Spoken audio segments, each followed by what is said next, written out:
and we've mentioned him, but Jason, Mr. Backpacking with Jason, sir, has to be our guest MVP of all time on this show.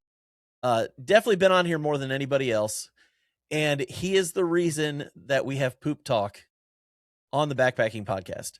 And it Yeah, all goes back to our very first discussion on wag bags.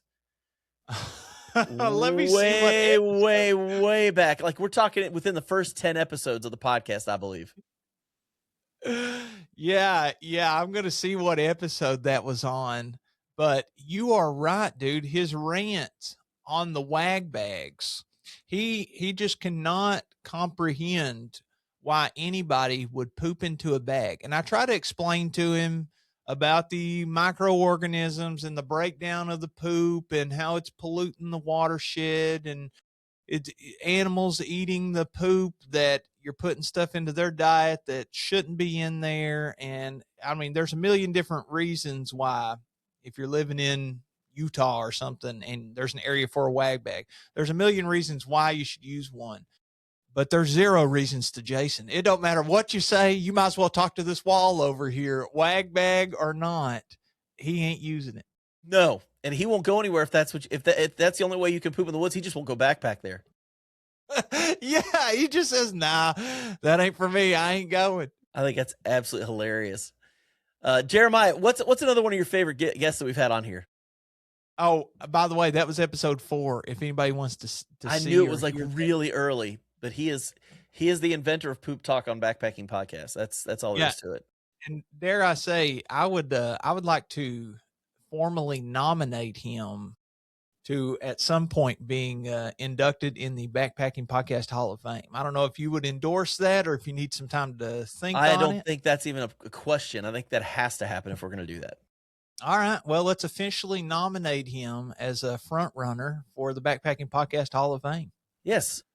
Let's do that. So, episode 4, February 19th, 2020. You can check it out on YouTube. You can check it out on Spotify, Apple Podcast, wherever you get your podcasts. 47 minutes of pure joy. Absolutely. It's called Jason Wall, Jiu-Jitsu, Wag Bags, and Jason Hates Mountain House. What a funny title. I don't know which one of us came up with that one. That is definitely Jason. Like, that defines Jason to his core. Let's see.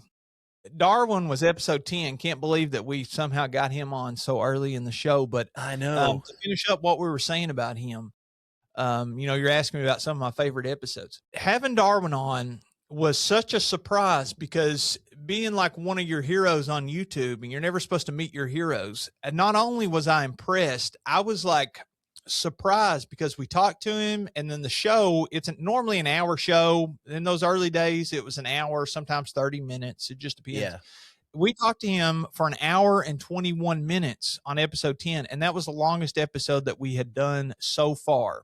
Before that, the longest episode was 55 minutes. Well, and that doesn't include Gear Battle Royale.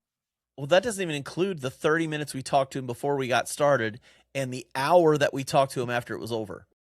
That conversation ended up being almost an hour to almost 3 hours total when it was all said and done. We could have done a full 3-hour show. And if I remember correctly, we didn't have video at all. Like you said, it was a phone call. So you and I had went and got like,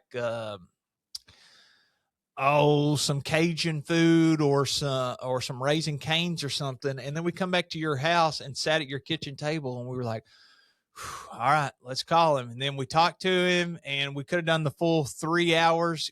Couldn't get off the phone. Didn't want to get off the phone. We were sitting there at your kitchen table. Could have talked to him all day, man. I was so surprised at how cordial and how approachable and how easy to talk to and down to earth that he was. Can't give Darwin enough praise, man. He deserves everything that he's gotten.